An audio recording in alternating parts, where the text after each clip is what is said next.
Hi, I'm Chad Wunderlich with Viking Pump, and if you've missed our videos in the past about pump operation, you're in luck. We're revisiting our various rotary PD pump technologies, and today I'll be talking about the external gear pump and where you can find them. You're watching the Pump Report. The external gear pumping principle was invented around 400 years ago, making it one of the earliest pump designs. The design is fairly straightforward, consisting of two gears, a drive gear and a driven gear. They're identical in design and rotate against each other to create flow. And here's how it works.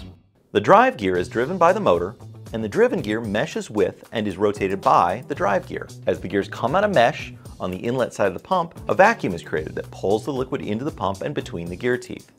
Liquid is then trapped between the gear teeth and the casing wall, and tight clearances between the gears and the casing keep that liquid from moving back to the suction side. The rotation of the gears carries the liquid to the outlet side of the pump. At the outlet, the meshing of the gears forces the liquid out of the port and into the downstream piping. Because of the very tight clearances and the fact the gears are supported on both sides, these pumps are capable of both high pressure and thin liquid applications.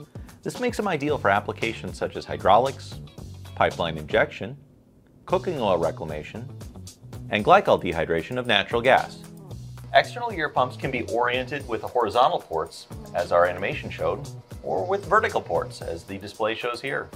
They also are some of Viking's smallest pump sizes, meaning they fit in more compact spaces and offer flows all the way down to 0.06 gallons per minute at motor speed. To learn more about external gear pumps or to view other pump reports, please visit our website at vikingpump.com.